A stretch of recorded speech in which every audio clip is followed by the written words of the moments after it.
Hello students, ये video आप लोग के लिए है। अगर आप लोग जो है बीए, बीएससी, बीकॉम में जो है एडमिशन ले लिए हैं इस साल, ठीक है, तो आप लोग अपना सब्जेक्ट चूज करने में आपको प्रॉब्लम जा रहा है। आप लोग को डीएससी के बारे में नहीं पता, डीएससी के बारे में पता, जी के बारे में नहीं पता, वीएससी के बारे में पता, एसईसी के बारे में नहीं पता, एईसी के बारे में नहीं पता, तो वीडियो आप ही लोगों के लिए है।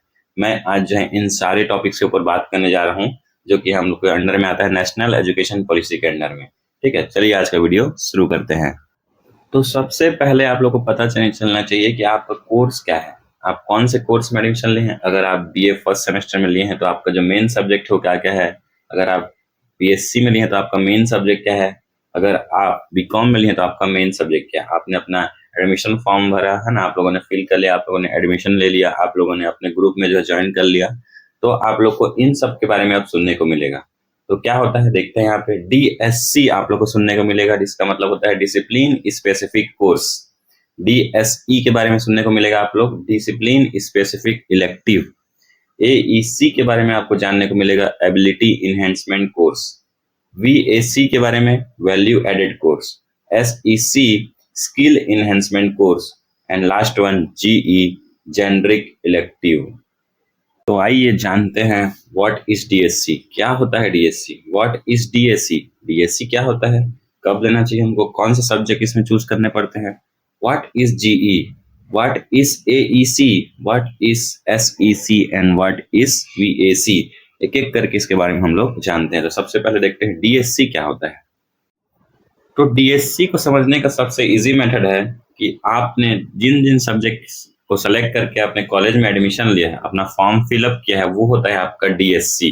जैसे आप लोग अगर बीएससी वाले हैं तो कोई मैथ्स ग्रुप का होगा, तो मैथ्स, फिजिक्स, केमिस्ट्री, आपने इन 3 सब्जेक्ट को चूज करके जो है आपने अपना फॉर्म डाला है, तो आपका डीएससी हो जाएगा मैथ्स, फिजिक्स और केमिस्ट्री। डीएससी 1 होगा मैथ्स, डीएससी 2 होगा आपका फिजिक्स एंड डीएससी 3 होगा आपका केमिस्ट्री। अगर आप जो है बायो वाले हैं तो सिंपल आपका क्या हो जाएगा, बॉटनी, जूलॉजी, केमिस्ट्री, ये तीनों आपका हो जाएगा डीएससी। अगर आप कंप्यूटर साइंस वाले हैं तो कंप्यूटर साइंस, मैथ्स, फिजिक्स, ये आपका हो जाएगा डीएससी, है ना। सिंपली अगर आप आर्ट्स के स्टूडेंट हैं तो आप अगर बीए कर रहे हैं तो आपने चूज किया है जियोग्राफी, सोशियोलॉजी, पॉलिटिकल साइंस, तो ये तीनों सब्जेक्ट हो जाएंगे आपके डीएससी। अगर आपने चूज किया है जियोग्राफी, हिस्ट्री और पॉलिटिकल साइंस, तो ये तीनों सब्जेक्ट हो जाएंगे आपके डीएससी। ठीक है। अगर कोई स्टूडेंट इंग्लिश, हिंदी और पॉलिटिकल साइंस चूज किया है तो ये तीनों सब्जेक्ट हो जाएंगे आपके डीएससी। अगर कोई स्टूडेंट कॉमर्स वाला है तो आपने अपने कॉमर्स में, है ना, अकाउंट्स, इकोनॉमिक्स, इस तरीके से आपने जो चूज किया होगा अपना सब्जेक्ट, 3 सब्जेक्ट जो आपका मेजर सब्जेक्ट है इसमें आपने फॉर्म फिलअप किया है, वो हो जाते हैं आपके डीएससी। कॉमर्स वाले हैं तो कॉमर्स के 3 सब्जेक्ट, मैथ्स वाले हैं तो मैथ्स के, बायो वाले हैं तो बायो के, आर्ट्स वाले हैं तो आर्ट्स के। ठीक है, समझ में आ गया होगा आप लोग को। नेक्स्ट मैं बात करने जा रहा हूँ जी के बारे में। तो जी क्या होता है, जेनरिक इलेक्टिव। ये भी आपका क्या होता है, 100 नंबर का एक इंपॉर्टेंट पेपर रहता है, जिस हर सब्जेक्ट का जो जी आपको मिल जाएगा, है ना। आपके 2 जी रहते हैं, एक किसी भी सब्जेक्ट के, है ना। अगर आप जी पढ़ना चाहते हैं तो 2 सेमेस्टर आप लोग जी पढ़ सकते हैं एक सब्जेक्ट का। फिर और आगे पढ़ना चाहते हैं तो आप लोग को दूसरा सब्जेक्ट चूज करना पड़ेगा, उसका आप 2 जी पढ़ सकते हैं 2 सेमेस्टर तक। इस तरीके से जो है आपका जी चलता है। आप जो है जी एक बार ले लिए एक सब्जेक्ट का, तो आप दोबारा उसी सब्जेक्ट का जी नहीं ले सकते। एग्जाम्पल के लिए, अगर आप G1 पढ़ चुके एक सब्जेक्ट का, G2 पढ़ चुके, तो आप फिर से जो है G1 उस सब्जेक्ट का नहीं पढ़ पाएंगे। ठीक है, आपको दूसरा सब्जेक्ट चूज करना पड़ेगा जी नेक्स्ट पढ़ने के लिए। ठीक है। और बात करें कि अगर आप लोग जो है साइंस के स्टूडेंट हैं तो आपका जी साइंस ग्रुप के का नहीं हो सकता है, आप आर्ट्स या फिर कॉमर्स ग्रुप का जी पढ़ेंगे, है ना। आपका जो पूल होगा वो आर्ट्स और कॉमर्स में जाएगा। ठीक है। कैसे, आप जो डीएससी चूज किए हैं, अगर आपका डीएससी जो है ना वो आपका कभी जी नहीं बन सकता, है ना। तो इससे क्या होगा, आप लोग दूसरे सब्जेक्ट के बारे में भी थोड़ा सा जानेंगे, इसलिए जो है जी ऐड किया गया है आपके सिलेबस में, है ना। अगर आप आर्ट्स के स्टूडेंट हैं तो आपका जो 3 मेन सब्जेक्ट है डीएससी के अलावा, है ना, आपका जितना भी जो आर्ट्स और ग्रुप के सब्जेक्ट है वो सब आप जो है चूज नहीं कर सकते। आपको साइंस का या फिर कॉमर्स का कोई भी एक सब्जेक्ट पढ़ना पड़ेगा जी के लिए। ठीक है। अगर आप कॉमर्स वाले हैं तो आपको साइंस और आर्ट्स इन दोनों ग्रुप के किसी एक मेन सब्जेक्ट को पढ़ना पड़ेगा एज अ जी सब्जेक्ट, है ना। समझ में आ गया आप लोग को। और जो G1 है उसको केवल आप ऑड सेमेस्टर में ही पढ़ सकते हैं, जैसे फर्स्ट में, थर्ड में, फिफ्थ में, है ना। और जैसे G2 है उसको केवल इवन में पढ़ सकते हैं, सेकेंड सेमेस्टर में, फोर्थ सेमेस्टर में। आप G2 को फर्स्ट सेमेस्टर में नहीं पढ़ सकते, आप G1 को सेकेंड सेमेस्टर में नहीं पढ़ सकते।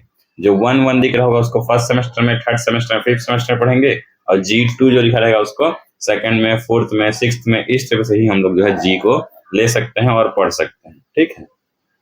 अब जो है नेक्स्ट हम लोग बात करने जा रहे हैं VAC और SEC के बारे में। VAC होता है वैल्यू एडेड कोर्स, जिसको आप जो है केवल फर्स्ट और थर्ड सेमेस्टर, 2 सेमेस्टर में ही आपको जो है इसको पढ़ना रहता है, ठीक है। इसके बाद बात करते हैं SEC के बारे में, जिसको बोलते हैं स्किल इन्हेंसमेंट कोर्स। इसको आपको सेकेंड और फोर्थ सेमेस्टर में ही पढ़ना पड़ेगा। इसको जो है कोई ऑप्शन नहीं है आपका, VAC आपको लेना ही लेना है फर्स्ट में और थर्ड में, और SEC सेकेंड और फोर्थ में आपको लेना ही लेना है। सेम SEC को 2 बार नहीं ले सकते, सेम VAC को 2 बार नहीं ले सकते। और सब्जेक्ट कौन कौन से होंगे, जो सब्जेक्ट्स आपके कॉलेज में अवेलेबल होंगे वो आप VAC चूज कर सकते हैं, SEC चूज कर सकते हैं, ठीक है। अब हम लोग नेक्स्ट बात करते हैं AEC के बारे में, एबिलिटी इन्हेंसमेंट कोर्स। तो अगर आप साइंस ग्रुप में हैं तो आपका AEC1, AEC2, AEC3 अलग होगा। अगर आर्ट्स वाले हैं तो AEC1, 2, 3 अलग होगा, और कॉमर्स वाले हैं तो AEC1, 2, 3 अलग होगा। सेमेस्टर वाइज सिलेबस तो सेम रहेगा, लेकिन आपको सेम सब्जेक्ट अलग अलग सेमेस्टर में पढ़ने पड़ेंगे, है ना। आपको फर्स्ट सेमेस्टर, अगर साइंस वाले हैं तो फर्स्ट सेमेस्टर में केवल इंग्लिश करेंगे, सेकेंड में फिर हिंदी पढ़ेंगे, थर्ड में इन्वायरमेंट, एंड फोर्थ में communicative English and soft skill. अगर आप आर्ट्स वाले हैं तो फर्स्ट में आपको हिंदी पढ़ना पड़ेगा फर्स्ट सेमेस्टर में, सेकेंड में इन्वायरमेंट, थर्ड में इंग्लिश, फोर्थ में communicative English and soft skill. इसमें कोई ऑप्शन नहीं है, कंपलसरी है आपको ये सब्जेक्ट पढ़ना, है ना। कॉमर्स वाले हैं तो फर्स्ट में इन्वायरमेंट, सेकेंड में इंग्लिश, थर्ड में हिंदी, फोर्थ में communicative English and soft skill. ये जो रहेगा आपका AEC का सिलेबस रहेगा 2 साल के लिए, 4 सेमेस्टर के लिए, ठीक है। केवल 2 साल तक आपको जो है AEC पढ़ना पड़ेगा, ठीक है। चलिए अब वीडियो को समराइज करते हैं और आपको फाइनल में एक जो है BA का एग्जाम्पल लेके बताता हूँ कि आप फर्स्ट सेमेस्टर में किस तरीके से आपका सब्जेक्ट रहेगा, जो आपका 6 सब्जेक्ट रहेगा, सेकेंड सेमेस्टर में कैसे रहेगा और थर्ड सेमेस्टर में कैसे रहेगा, ठीक है। तो फर्स्ट सेमेस्टर में बात करते हैं BA का, उसी तरीके से आप लोग साइंस वाले, कॉमर्स वाले रिलेट करके समझ सकते हैं। तो जो आपका DSC, जो 3 मेन सब्जेक्ट होगा वो आपका है, BA वालों का एग्जाम्पल दिया हूं मैंने, पॉलिटिकल साइंस, सोशियोलॉजी, ज्योग्राफी। तो ये तीनों आपका है DSC, ठीक है।